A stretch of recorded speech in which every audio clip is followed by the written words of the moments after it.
మీ business ఏదైనా మీ ఊర్లో promotion చేయాలంటే అది సుమన్ టీవీతోనే సాధ్యం. ఇప్పుడే సంప్రదించండి.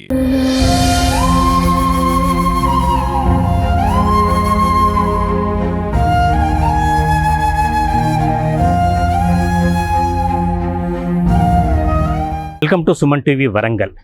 నిజానికి ఆ తండ్రి కాదు, ఏ తండ్రి కూడా ఊహించి ఉండడు. తన కన్న కూతురు పోస్ట్ మార్టానికి సంబంధించి తాను ఏ హాస్పిటల్ అయితే పనిచేస్తున్నాడో, సూపరింటెండెంట్గా ఉన్నాడో అదే హాస్పిటల్లో ఈరోజు పోస్ట్ మార్టానికి తన బిడ్డ సిద్ధమైంది. ఈ దారుణ సంఘటన హన్మకొండలో జరిగింది. అసన్పర్తి మండలం, అసన్పర్తి ప్రాంతంలో నివాసం ఉంటున్న సృజన్ ప్రత్యూష డెంటిస్ట్ డాక్టర్ బలవన్మరణం చెందింది. నిజానికి ఇది హత్య అని ప్రత్యూష కుటుంబీకులు ఆరోపిస్తున్నారు. అయితే ఇంకా పోలీసులు ఏమీ చేయలేదు. ఇప్పుడు దానికి సంబంధించిన కారకులైన డాక్టర్ సృజన్ను మాత్రం ఇప్పటికే అరెస్ట్ చేశారు, రిమాండ్ తరలించారు. దీనికి సంబంధించిన వివరాలు కానీ కథనం కానీ ఒకసారి పరిశీలిస్తే 2017లో ఎవరైతే ఎన్జిఓ నాయకుడు ఉన్నాడో రామ్ కిషన్, వారి కూతురు సృజన్కిచ్చి ప్రత్యూషనిచ్చి వివాహం చేశారు. ప్రత్యూష డెంటిస్ట్ డాక్టర్గా పనిచేస్తుంది. 2017 నుంచి ఆ రోజు అప్పటి నుంచి ఇప్పటి వరకు కూడా ఏదో విధంగా చిలికి గాలి వాలినట్టుగా ఎప్పుడు కూడా చీటికి మాటికి తగాదాలు అవుతున్నాయి ఆ కుటుంబంలో కూడా. అవి అంతా కూడా పెరిగి పెద్దయ్యాయి. తల్లిదండ్రుల జోక్యం కూడా చేసుకున్నారు, చాలాసార్లు కూడా జోక్యం చేసుకోవాల్సి వచ్చింది. ఇటువంటి పరిస్థితులలో ఒక ఇంటర్వ్యూ సమయంలో డాక్టర్ సృజన్, ఎవరైతే దీని సంఘటన కారకుడయ్యాడని భావిస్తున్నామో, డాక్టర్ సృజన్ కేఎంసీలో పనిచేస్తున్నాడు, 1-2 ప్రైవేట్ ఆసుపత్రిలో కూడా పనిచేస్తున్నాడు. ఈమె కూడా డెంటిస్ట్ దంత వైద్యురాలుగా పనిచేస్తుంది. ఇటువంటి పరిస్థితులలో శృతి అనే అమ్మాయి తను ఇన్స్టాగ్రామ్లో బొమ్మరిల్లు అనే పేరుతో ఇన్స్టాగ్రామ్ పేజీ కూడా నడుపుతుంది. ఆ ఇన్స్టాగ్రామ్ సంబంధించి పరిచయం అయి అప్పటికే ఈ పరిచయం అంతా కూడా ఇంకా పైత్యంగా ప్రేమగా మారింది, లేకపోతే వాళ్ళ యొక్క సంబంధానికి దారి తీసింది. అప్పటి నుంచి కూడా ఈ సృజన్ వెంట సృజన్ల పరిచయం కూడా ఇంకా ముందుకు వెళ్ళింది. ఇటువంటి పరిస్థితులలో ఆ ఇన్స్టాగ్రామ్ పేజీకి సంబంధించి ఆ ఫోటోలు చూసి చాలాసార్లు కూడా ప్రత్యూష అభ్యంతరం చెప్పింది. ఆ అభ్యంతరాన్ని ఏవి కూడా సృజన్ పట్టించుకోలేదని ప్రత్యూష తల్లిదండ్రులు ఆరోపిస్తున్నారు, వాళ్ళ కుటుంబ సభ్యులు, వాళ్ళ బంధువులంతా కూడా ఆరోపిస్తున్నారు. ఇటీవలి కాలంలో ఈ కొట్టడం కానీ లేదా ఇన్స్టాగ్రామ్ సంబంధించిన ఫోటోలు చూడటం కానీ అవన్నీ కూడా సృజన్ ఏమీ ఖాతరు చేయకుండా ఇంకా సృజన్కు సంబంధించిన కారును కూడా ఆమె శృతి నడుపుతున్నది. ఈ విషయంలో కూడా ఇంట్లో గొడవ జరిగిందని కూడా ప్రత్యూష కుటుంబ సభ్యులు చెప్తున్నారు. ఇటువంటి పరిస్థితుల్లో చిట్ట చివరకు జరిగిన సంఘటన ఏమిటంటే ప్రత్యూష సంబంధించి బలవన్మరణం చెందింది. అసన్పర్తిలోని కాకతీయ విల్లాలో ఆత్మహత్య చేసుకుందని ఇది హత్యనని వాళ్ళు ఆరోపిస్తుంటే ఆత్మహత్య మాత్రం చేసుకుంది. దీనికి సంబంధించి ఎలాంటి శరీరంలో కూడా కొన్ని గాయాలయ్యాయి. ఇది అతనే బలవంతంగా కొట్టి చంపాడని. ఇక్కడ సమస్య ఏమిటంటే ఇద్దరు చిన్నపిల్లలు, ఒకటి 7 నెలల పాప, ఒక చిన్న పాప, పెద్ద పాప దాదాపు 7 సంవత్సరాల పాప. ఇటువంటి పిల్లలను తల్లి దగ్గర ఉంచాల్సిన ఎవరైతే ప్రత్యూష అత్తమామలు ఉన్నారో వాళ్ళు భద్రాచలానికి ఎలాంటి సంబంధం లేకపోయినా భద్రాచలం కూడా తీసుకుపోయారు ఆ ఇద్దరు పాపలను కూడా. అంటే ఇంట్లో ఎలాంటి సాక్ష్యాధారాలు కూడా ఉండొద్దు, పిల్లలు కూడా ఉండొద్దు అని అందుకే తీసుకుపోయారని ప్రత్యూష కుటుంబ సభ్యులు ఆరోపిస్తున్నారు. ఏం జరిగిందో ఏమో తెలియదు, ఆ భగవంతుడికి తెలుసు, వారిద్దరికి మాత్రమే తెలుసు. ఇటువంటి పరిస్థితులలో ప్రత్యూష మాత్రం ఉరివేసుకొని చనిపోయింది. దానికి సంబంధించిన సమాచారం ఏమీ తెలియజేయలేదు. కొద్ది గంటల తర్వాత కూడా డాక్టర్ సృజన్ దీనికి సంబంధించిన సమాచారాన్ని వీరి సభ్యులకు తెలియజేస్తారు. అక్కడి నుంచి అయితే తాను గవర్నమెంట్ ఆసుపత్రిలో పనిచేస్తుండగా డాక్టర్గా ఎవరైతే ఎంజిఎం తీసుకురావాల్సిన ఆ డాక్టరు అటువంటి ఎంజిఎంను పట్టించుకోకుండా ఒక ఎన్ఎస్ఆర్ అనే ఒక ప్రైవేట్ హాస్పిటల్కి తీసుకెళ్లారు. దీనికి కూడా ఇది కావాలని చేసిన ఉద్దేశమే అని చెప్పి ప్రత్యూష కుటుంబ సభ్యులు ఆరోపిస్తున్నారు. ఇటువంటి పరిస్థితులలో ఎన్ఎస్ఆర్ హాస్పిటల్ నుంచి మళ్ళీ పోస్ట్ మార్టానికి ఎంజిఎం ఆసుపత్రికి తీసుకొచ్చారు. ఎంజిఎం ఆసుపత్రి సూపరింటెండెంట్గా రామ్ కిషన్ పనిచేస్తున్నారు. ఆయన ఎన్జిఓ నాయకుడు కూడా ఉన్నాడు. హనుమకొండ ఎన్జిఓ నాయకుడుగా జేఏసీ చైర్మన్గా పనిచేస్తున్నాడు. అందుకే పెద్ద సంఖ్యలో వందలాది మంది, ఆయన భార్య కూడా ఉద్యోగ సంఘంలో కీలక పాత్ర వహిస్తున్నారు, ఒక రెవెన్యూ విభాగంలో పనిచేస్తున్నారు. వీరికి సంబంధించిన వందలాది మంది కూడా ఎంజిఎం ఆసుపత్రికి పెద్ద ఎత్తున చేరుకున్నారు. ఒకవైపు బంధువులు, తర్వాత ప్రత్యూష స్నేహితులు, వారి కుటుంబ సభ్యులు, వీరితో పాటు వారికి సంబంధించిన ఎన్జిఓ నాయకులు, ఎన్జిఓలకు సంబంధించిన ఉద్యోగులంతా కూడా పెద్ద సంఖ్యలో చేరుకున్నారు. ప్రత్యూషకు పూర్తి స్థాయిలో అన్యాయం జరిగింది. ఎవరు చెప్పినా కూడా ప్రత్యూష అనేది ఆత్మహత్య చేసుకునే వ్యక్తి కాదు. ఆమె చాలామందికి, అంటే ఒక డాక్టర్గా కాకుండా చాలామందికి సైకలాజికల్గా ఆమె ట్రీట్మెంట్ చేసేది, చాలామంది కూడా చెప్పేది, ఉపదేశాలు చెప్పిన వ్యక్తి. తల్లి కూడా అనేకసార్లు చెప్పింది, ఈ వివాదాలు జరుగుతున్నప్పుడు అమ్మ నువ్వేం బాధపడకు, ఖచ్చితంగా నేను ఎలాంటి ఆత్మహత్యకు పాల్పడను, ఎలాంటి ఇబ్బందులకు గురి చేయను, మిమ్మల్ని బాధ పెట్టనని చెప్పిన ప్రత్యూష ఈరోజు మాత్రం బలవన్మరణం చెందింది. అంటే అది హత్యనా ఆత్మహత్యనా అది పోలీసులు ఖచ్చితంగా తేల్చాల్సి ఉంది. ఇటువంటి పరిస్థితుల్లో పూర్తిగా హత్యనని వాళ్ళ కుటుంబ సభ్యులు ఆరోపిస్తున్నారు. వాళ్ళు ఆరోపించిన విధంగా పోలీసులు ఇప్పటికైతే సృజన్ను అదుపులోకి తీసుకున్నారు. దీనికి సంబంధించిన ఫర్దర్ వివరాలు మనకు కొద్దిసేపట్లో తెలిసే అవకాశం ఉంది. ప్రత్యూష మాత్రం ఒక డెంటిస్ట్ డాక్టర్గా పనిచేసుకుంటూ సృజన్ ఒక డాక్టర్గా పనిచేస్తూ దీనిలో అనేక అనుమానాలు కూడా తావిస్తున్నాయి. ఒక ఇన్స్టాగ్రామ్లో పరిచయం, మనకు తెలుసు సోషల్ మీడియా పరిస్థితి ఎలా తయారైంది అంటే అందు ముఖ్యంగా ఇన్స్టాగ్రామ్కి సంబంధించి ఈ పేజీలకు సంబంధించి ఒకరికొకరు పరిచయాలు, సంబంధాలు అది ఏ దారికి తీస్తున్నాయో. శృతికి పెళ్లి కాలేదు, సృజనకు మాత్రం ఒక వివాహితుడు, 2 పిల్లలు ఉన్నారు. అయినప్పటికీ కూడా ఆ పరిచయం ఇంకా చాలా ముందుకు వెళ్ళింది. ఆ పరిచయమే ఈరోజు ఒక ప్రాణాన్ని తీసుకునే పరిస్థితికి తీసుకొచ్చింది. ఇటువంటి పరిస్థితులలో మరి వారి కుటుంబానికి ఎవరు న్యాయం చేయాలి? దానికి 2 చిన్నపిల్లలు ఉన్నారు. ఇటువంటి చిన్నపిల్లలు నా కుటుంబానికి ఏం చేస్తే ప్రత్యూష తిరిగి వస్తుంది? తప్పనిసరిగా మాత్రం సృజన్ను శిక్షించాలని, భవిష్యత్తులో ఇలాంటి సంఘటనలు జరగకుండా చూడాలని, వెంటనే ఆయన రిమాండ్ తీసుకోవడం సరిపుచ్చకుండా ఖచ్చితంగా సృజన్ను శిక్షించాలని వారి కుటుంబ సభ్యులు, వారంతా కూడా బంధువులు కావచ్చు, తర్వాత ఎన్జిఓ నాయకులంతా కూడా ముక్తకంఠంతో డిమాండ్ చేస్తున్నారు. తర్వాత 18 లో బాబు పుట్టింది. బాబు పుట్టినాక సెకండ్ వద్దు అని అనుకున్నారు, మళ్ళీ కావాలని మొన్న జనవరి 1కి కలిగి ఆ జనవరి నుంచి ఇక టార్చర్ మొదలెట్టాడు. పాప ఏమో డల్లగా ఉంటుంది, ఏడుస్తుంది, అన్ని చేస్తుంటే మేము అనుకున్నాము సెకండ్ పిల్లలు కూడా 7వ సంవత్సరము 7 నెలలు రెండో పాపకి. అట్లా ఏమన్నా అంటున్నాడేమో సెకండ్ అన్నది అని అట్లా అనుకున్నాం. చెప్పలేదు ఇది. తర్వాత వాళ్ళ అత్త మామలకి చెప్పిందట ముందు, మాకన్నా ముందు. మాకు చెప్పలేదు. చెప్తే వాళ్ళు మేము అడిగినాము, జస్ట్ ఫ్రెండే అంటున్నారు. ఒక దాంతో తిరుగుతున్నాడు. ఆమెని హైదరాబాద్ తీసుకురావడం, లాంగ్ డ్రైవింగ్ వెళ్ళడం, మధ్యలో హోటల్లో తినిపించడం, అది అవన్నీ స్టేటస్లో పెట్టి దీన్ని ఆ కారులో తిరిగినప్పుడు ఆ క్లిప్పులని, బ్యాగ్లని అట్లాంటివన్నీ అందులో కావాలని మా పాప చూడాలని పెట్టడం. వీడు కాదు, అది షేర్ చాట్ లో పెట్టి షేర్ చాట్ లో పెట్టుకోవడము. అంటే దీన్నే మళ్ళీ బెదిరించిందట. ఇది నా మొగుడితో ఎందుకు తిరుగుతున్నావు అది ఇదని అంటే, నీకు దమ్ముంటే నీ వాళ్ళందరినీ తీసుకురా నా ఇంటికి, అక్కడ తెలుసుకుందామన్నది. ఒకసారి ప్రూఫ్లు చూపి నేను తిరుగుతున్నట్టు అని. ఈ మధ్యన అయితే వీడు కారు అదే వేసుకొని తిరుగుతుంది. వీళ్ళ ఫ్రెండ్స్ అందరూ ఇదేంది మీ కారు అక్కడ కనిపించింది ఇక్కడ కనిపించింది అంటే, ఇది అడిగిందట మా పాప, ఎందుకు కారు అక్కడెక్కడ కనిపిస్తుంది నా ఫ్రెండ్స్ అందరూ అడుగుతున్నారు అంటే, అడిగింది తీసుకెళ్తాంది, ఆమె తీసుకెళ్ళిపోతుందని కారు అదే వాడుకుంటుంది. మొన్న దానికి బర్త్డే అయిందన్న రోజు కూడా ఏదో రిసార్ట్స్ ఏదో బుక్ చేసిండు అని తెలిసింది. దీనికి మీరు ఎప్పుడు కూర్చోబెట్టడానికి కానీ మేము అన్నాము, కూర్చోబెట్టి మాట్లాడతాము, మేము అడుగుతామే అంటే, అమ్మవాడు ఏదో పెద్ద గొడవ కావాలని చూస్తాడు, గొడవ బేస్ చేసుకుని నన్ను వదిలేయాలని చూస్తాడు. పిల్లలు ఆగమైపోతారు అమ్మ. రేపు పొద్దున్న వాడు ఇప్పుడు పంచాయతీ పెడతారు, అందరికీ తెలుస్తుంది. రేపు పొద్దున వాడు మాడినాక కూడా వాడు ఇప్పుడే మంచి సజ్జన్ అని ఊరంతా పేరు వస్తుంది. వీడు మారినా కూడా వీడు అట్లాంటి వాడు పిల్లని ఇట్లా చేసిన అందరూ అంటారమ్మ. వాడు చెడ్డ పేరు వస్తుంది, వాడు మొత్తం లైఫ్ స్పాయిల్ అయిపోతుంది అమ్మ, నేను మార్చుకుంటా, నేను చెప్పుతా అని అంటోంది అన్నది. ప్రత్యూషను ఎవరు తీసుకురాకున్నా ప్రత్యూషకు ఎట్లా న్యాయం జరగాలి, లేకపోతే ఏమన్నా దీని గురించి ఏమైనా డిమాండ్ చేస్తారు? వాడు బయటికి రావద్దు, నా కూతురు జీవితం అన్యాయం చేసి చంపేసిండు.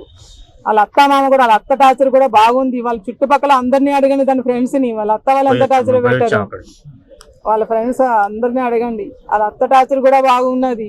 ఇప్పుడు బాధలో ఉన్నదంటే కొడలు సపోర్ట్గా ఉండాలి. వాళ్ళ ముగ్గురు ఒక్కటయ్యి దీంతో మాట్లాడకుండా, అందరూ దీంతో మాట్లాడకుండా దీన్ని అంతా సెపరేట్.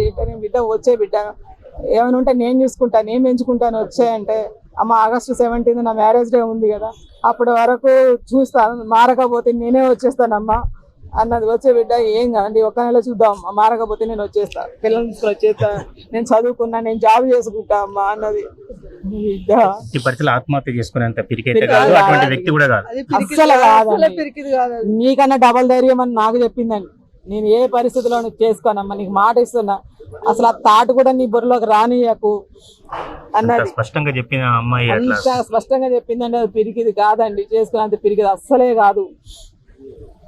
నేను దేనైనా ఫైట్ చేస్తాను మమ్మీ, అంతేగాని చిల్లరకి చావను మమ్మీ అని చెప్పింది. నాకు మాట ఇచ్చింది.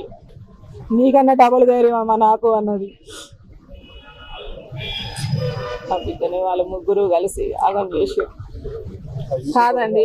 ముందు రోజు వెళ్ళిపోతే 2 పిల్లలు, 6 నెలల పిల్లని కూడా పంపిస్తారా చెప్పండి? కోతపాలైనా కానీ పంపిస్తారా? తల్లి సంరక్షణలో ఉండాలి. నేను వద్దు అని చెప్పితే వాళ్ళ ఆయన లేదా నేను పంపిస్తా, అక్కడ ఎవరో ముసలాళ్ళు చూడాలి అంటాను, పంపిస్తా అంటున్నాడు. మళ్ళీ ఇప్పుడు కాదని పెడితే మళ్ళీ అదొక పెద్ద గొడవ చేస్తారు ఇంట్లోను అని అన్నది. అందుకే పంపిస్తున్నాను అమ్మ అని. అది ఉన్నా కూడా ఎట్లుండేది. సార్ మీరు ఒకరిలో ఉన్నారు, అది ఎంజిఎంకి సంబంధించి. ఇప్పుడు ఇవాళ వందల మంది కూడా మీ వెల్ విషర్స్ అంతా కూడా వచ్చారు. మీకే ఇట్లా జరిగితే ఇంకా మామూలు పబ్లిక్ కావచ్చు లేదా ఇతరులకు ఎట్లా? మా బాధ కూడా అదే సార్. ఆడపిల్లలు నా తల్లిదండ్రులకు ఈ పూత తప్పదు. ఎంత చలాకి పిల్లండి, ఎప్పుడు నవ్వడం తప్ప దానికి ఏం తెలియదు. ఎవరి బాధలో ఉన్న అదే ధైర్యం చెప్పేది అందరికి. 2017 సంవత్సరంలో నా బిడ్డను డాక్టర్ అల్లాడి సృజన్ అని ఇక్కడ సిటీ సర్జన్ మన కేఎంసి పిఎంఎస్ఎస్వై హాస్పిటల్లో అసిస్టెంట్ ప్రొఫెసర్గా చేస్తున్నాడు. అదేవిధంగా కన్సల్టెంట్గా మెడికవర్ హాస్పిటల్లో పనిచేస్తున్న తనకు నా బిడ్డను 2017లో ఇచ్చి పెళ్లి చేయడం జరిగింది. 2018లో ఒక పెద్ద మన్మరాలు పుట్టింది. ఆ తర్వాత మొన్న ఈ జనవరి 1కు సెకండ్ మన్మరాలు పుట్టింది. దాదాపు 6-7 సంవత్సరాలు బాగానే ఉన్నారు. మొన్నటి నుండి ఏ రోజైతే మెడికవర్ హాస్పిటల్ అనేది ఓపెన్ అయిందో అప్పటి నుండి అక్కడ ఒక ఇంటర్వ్యూలు చేయడానికి వచ్చినటువంటి బానోతు శృతి అని ప్లస్ బుట్టబొమ్మ 17 అని ఇన్స్టాగ్రామ్లో ఐడి ఉంటుంది మీకు. ఆ అమ్మాయి పూర్తిగా దాని ట్రాప్లోకి తీసుకొని దాని వెంటబడి దాన్ని వేసుకొని తిరగడము చేయడము చెడు తిరుగుళ్ళు ఇవన్నీ తిరగడం చేస్తూ నా బిడ్డను మానసికంగా ఒక చిత్రహింసలకు పాలు చేయడం జరిగింది. ఆమెకు మ్యారేజ్ కాలే 24 ఇయర్స్, అది ఈయనకు 36-37 ఇయర్స్. అటువంటిది డాక్టర్లను ఒక 5గురిని అటు చేస్తే ఇది మనం ఇంటర్వ్యూలు చేస్తే ఆ 5గురిట్లలో వీళ్ళు ఒక్కరిని ట్రాప్ చేయడం జరిగింది.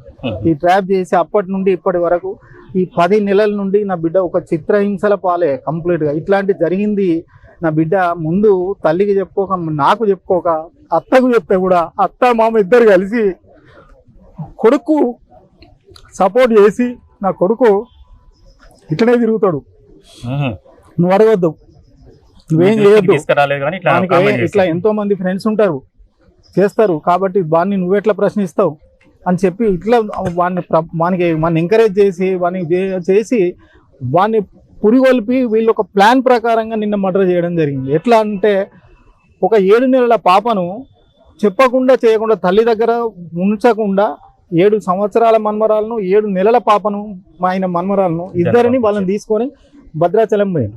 అక్కడ పెద్ద ఏమీ లేదు.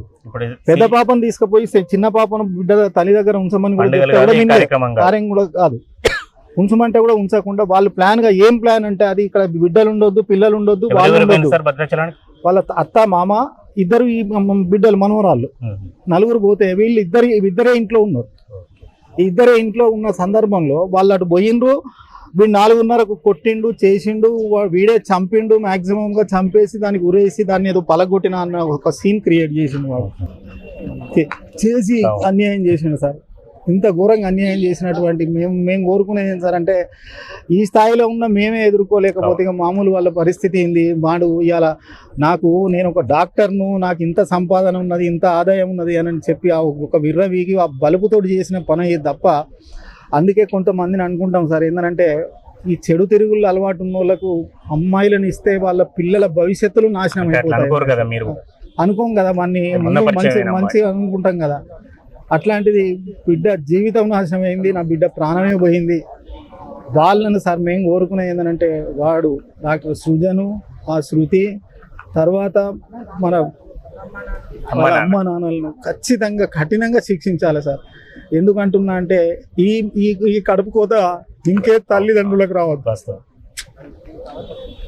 చిన్న పిల్లలు ఎవరు లేకుండా అయినరు, పెద్ద అమ్మాయి లేకుండా పోయింది. ఆ చిన్న పాపల భవిష్యత్తు ఏమని చెప్పాలి సార్. మీరు ఎన్ని చూసినా కూడా తల్లి చూసినట్టు ఉండదు కదా. ఎంతమందిని ఏం చూసినా ఏం చేయాలి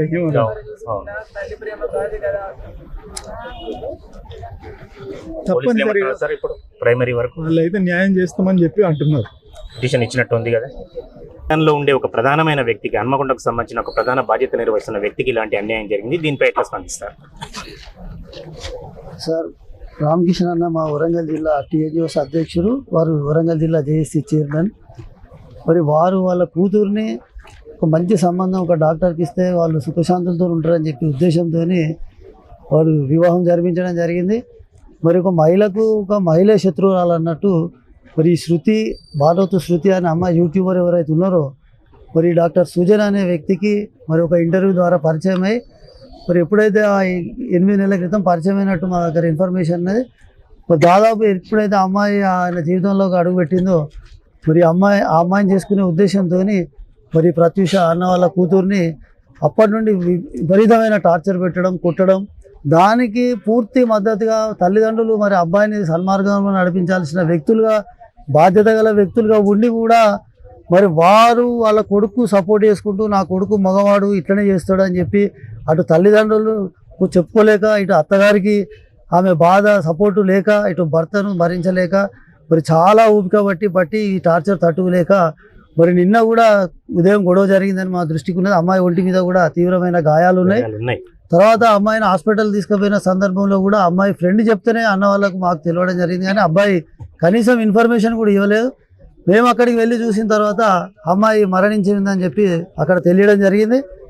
మరి మేము కూడా వెంటనే స్పందించి మరి చట్ట ప్రకారం పోదామనే ఉద్దేశంతో మరి మేము కూడా కంప్లైంట్ లాడ్జ్ చేయడం జరిగింది. పోలీసు వారు కూడా మంచి సానుకూలంగా స్పందించారు. ఏసీపీ గారు కానీ సిఐ గారు కానీ వెంటనే స్పందించి మాకు వాళ్ళ మీద పూర్తి విశ్వాసం ఉన్నది. వాళ్ళు న్యాయం చేసే దిశనే వాళ్ళ పని వాళ్ళు చేసుకుంటున్నారు. కానీ ఉద్యోగ సంఘాలుగా మేము ఇప్పుడు క్లాస్ 4 సంఘం, డ్రైవర్ సంఘం, పెన్షనర్ సంఘం, గెస్ట్ అధికారులు, ఉమ్మడి జిల్లా అధ్యక్షులు, మా మహబూబాద్ జిల్లా అధ్యక్షులు, ములుగు జిల్లా అధ్యక్షులు, భూపాల్ జిల్లా అధ్యక్షులు అందరూ కూడా అన్ని సంఘాలు కూడా ఇక్కడ రావడం జరిగింది. ఎందుకంటే అన్న వాళ్ళ సతీమణి కూడా మా ఉపాధ్యక్షురాలు జిల్లా. సో మేము అందరం కూడా వాళ్ళకు బాసట నిలబడతాం. తప్పకుండా దోషులను వెంటనే శిక్షించే వరకు మేము ఎంతటి కార్యాచరణ తీసుకుంటామని చెప్పి ఈ సందర్భంగా మీకు తెలియజేస్తాం. సార్, ఫస్ట్ ఇన్ఫర్మేషన్ ఎవరు ఇచ్చిండ్రో మీరు పోయే వరకు ఎట్లా ఉంది పరిస్థితి? మీరు పోయే వరకు వాళ్ళ ఇంటి పక్క అమ్మాయి ఫోన్ చేసింది సార్. వాళ్ళ పక్క అమ్మాయి, పక్కింటి అమ్మాయి అంటే పెద్ద అమ్మాయా? ఆమె మా అమ్మాయికి ఫ్రెండే ఆమె. ఓకే. వాళ్ళకి తెలిసింది. వాళ్ళు ఏం చేసిందంటే ఇట్లా తీసుకెళ్ళిండ్రు. దానికంటే ముందు లుల్లి జరిగిందని ఎవరు చెప్పిండ్రు? వాళ్ళు అక్కడ పక్కన ఉన్న వాళ్ళే చెప్పిండ్రు. ఇది రెంటెడ్ హౌస్ సార్? ఇది ఓన్ హౌస్. Own house. ఎప్పుడు కట్టారు? మీ మ్యారేజ్ కాకముందే? 1.5 year కింద కొన్నది. అసన్పర్తి కాకతీయ వ్యాంటేజ్ లో లెఫ్ట్ సైడ్ దాంట్లో సార్, అందులో తీసుకున్నాం సార్. వాళ్ళ ఇన్ఫర్మేషన్ వాళ్ళు ఇచ్చిండ్రు. అమ్మాయి ఇచ్చింది మీకు ఇన్ఫర్మేషన్? అమ్మాయి తెలుసుకున్నది ఏం సార్ అంటే, మేము అసలు అది లో బీపీ ఇట్లా అయ్యి పడిపోయిందా, లేకపోతే ఏమన్నా 1-2 ఏమన్నా టాబ్లెట్స్ వేసుకున్నదా అన్నట్టుగా అట్లా పోయినాం తప్ప మాకు ఇట్లా హ్యాంగింగ్ అయింది అసలే తెలియదు. అక్కడ పోయే వరకు ఏముందంటే వీడు అటు పక్క కూర్చొని వీడు ఏడ్చుకుంటా కూర్చున్నాడు. వాళ్ళిద్దరు ఉన్నారు. వాళ్ళ పక్కన ఉన్న ఇంటి వాళ్ళు ఇట్లా వాళ్ళందరూ కలిసి వచ్చింది. కానీ వీడు ఉన్నాడు, వీటితో పాటు ఇంకొకరు ఎవరో ఉన్నారు. ఇక ఆడ పోయి చూస్తే ఏమున్నదంటే అసలు అక్కడ ఏమీ కనబడతలేదు. కంప్లీట్ గా అసలు ఇంటి దగ్గరనే చనిపోయింది. దాన్ని ఒక సీన్ క్రియేట్ చేయడానికి వీడు ఒక డాక్టర్ కాబట్టి వీడు ఆ సీన్ క్రియేట్ చేయడానికి మాత్రమే వీడు తీసుకుపోయి ఏం చేసిండు అంటే ఏదో సిపిఆర్ ఇచ్చినట్టు ఏదో చేసినట్టు కథలన్నీ చేసి ఏం చేసినట్టు చనిపోయిందనే విషయం మనకి తెలుసు. అసలైతే పోలీసు వాళ్ళు వచ్చే వరకు దాన్ని లేకపోతే దించొద్దు చెయ్యాలి తెలుసు. వాడు గవర్నమెంట్ సర్వీస్ ఉన్నాడు, వాడు డాక్టరే కదా. వాడు ఉన్నా కూడా వాడు ఏం చేసిండు అంటే వాడు తీసుకెళ్తే ఎంజిఎం హాస్పిటల్ తీసుకురావాలి, ఎంజిఎంకు తీసుకురాలి. వాడు ఏదైతే కన్సల్టెంట్ గా పనిచేస్తాడో ఎన్ఎస్ఆర్ అపోలోకి తీసుకుపోయి ప్రైవేట్ హాస్పిటల్కు తీసుకుపోయి 4:30 అంటే 5 గంటలకు తీసుకొని పోతే నైట్ ఈవినింగ్ 5 గంటలకు తీసుకొని పోతే మేము పోయి చేసి అంతా ఎవరకు 8:30-9 వరకు 8:30 వరకు టైం పాస్ చేసాం. అక్కడ కావాలని ఎంజిఎంకే తీసుకురావాలి మీరు చెప్పినట్టుగా చేయలేదు. చనిపోయినాక బ్రాడ్ డెడ్ కేసు తీసుకుపోతుంది. అటువంటిది వాడు కావాలని ఇదంతా చేసిండు. అక్కడ కూడా చనిపోయిన దగ్గర కూడా అంతా మిస్టీరియస్ గానే ఉన్నది. ఎట్లా సార్ అంటే వీళ్ళకు ఉన్న డోర్స్ ఇప్పుడు దాన్ని ఆటోమేటిక్ గా ఏమంటున్నాం సెంటర్ లాక్ సిస్టమ్ కాబట్టి అయితే బోల్టులు కూడా లోపల నుంచి పెట్టిలేవు. అయితే పెట్టిలేవు కాబట్టి వీళ్ళు బయట నుండి ఇట్లా తీస్తే వస్తుంది. అది దానికి వీడు సీన్ ఏం చేసిండే దాన్ని పలగొట్టి చేసి 20-25 నిమిషాల టైం పాస్ చేసిండు ఆ సీన్. అది అసలు అవసరమే లేదు, తీస్తే వస్తుంది, లేకపోతే కీ పెట్టినా వస్తుంది, లేకపోతే బయట నుండి లోపల బోల్ట్ పెట్టకపోతే బయట నుండి వస్తుంది. అట్లా ఉన్నా కూడా చేయకుండా అదంతా ఒక సీన్ క్రియేట్ చేసి అట్లా మీరు రాగానే ఇక్కడ తీసుకొచ్చిందా సార్? కంప్లైంట్ ఇచ్చారు అక్కడనే ఎన్ఎస్ఆర్ అపోలోలోనే ఉన్నాం అప్పుడు. వాళ్ళు అక్కడ నుంచి బాడీ ఇక్కడ షిఫ్ట్ చేసినాక అక్కడ మన పోలీస్ డిపార్ట్మెంట్ వాళ్ళు వస్తే వాళ్ళతో కంప్లైంట్ చూస్తాం. వాళ్ళ నుంచి వచ్చింది. ఇన్ఫ్లుయర్స్ ఎందుకు కావాలనుకుంటారు అంటే 10 మందిలో ప్రచారం కావాలనుకుంటారు, 10 రూపాయలు సంపాదించాలనుకుంటారు, 10 మందిలో గుర్తింపు సాధించాలనుకుంటారు, కానీ ఒక ప్రాణం తీయాలనుకోవద్దు. కానీ వరంగల్లో జరిగిన సంఘటన, ఇన్ఫ్లుయెన్సర్ పేరు మీద జరిగిన సంఘటన ఖచ్చితంగా ప్రాణం తీసింది. అందులో ఒక యవ్వనంలో ఉన్న ఒక డాక్టర్ ప్రాణం తీసింది. 2 విద్యావంతులకు సంబంధించిన ఈ అరాచక సంఘటన హన్మకొండ ప్రాంతంలో జరిగింది. దీనికి సంబంధించిన వివరాలకు వెళ్తే, ఎవరైతే ఇప్పుడు మనం ఆరోపిస్తున్నామో బుట్టబొమ్మ పేరిట అనే శృతి అనే అమ్మాయి అప్పటికే వివాహితుడైన డాక్టర్ సృజన్కు సంబంధించి తన పరిచయాన్ని పెంచుకుంది. సోషల్ ఇన్ఫ్లుయెన్సర్ పేరిట ఆమె అనేక కార్యక్రమాలు చేసింది, అనేక మంది డాక్టర్లను ఇంటర్వ్యూ చేసింది. ఆ డాక్టర్లు ఇంటర్వ్యూ చేస్తున్నప్పుడే ఎవరైతే సృజన్ పరిచయం అయ్యారో ఆ సృజన్తో పరిచయం చాలా దూరం ముందుకు వెళ్ళింది. ఆయన వస్తువులు వాడుకోవటం కానీ, ఆయన కారును వాడుకోవటం కానీ, ఆయనతో పరిచయం పెంచుకోవటం, ఆయనకు సంబంధించిన ఫోటోలన్నీ కూడా స్టేటస్లో పెట్టుకోవడం, లాంగ్ డ్రైవ్కి వెళ్ళటం, ఇవన్నీ కూడా కొద్ది రోజులు జరుగుతున్నాయి. దీనికి సంబంధించి ఎవరైతే సృజన్ భార్య ఉందో ప్రత్యూష, ఆమె కూడా డాక్టరే, ఆమె కూడా విద్యాధికురాలే.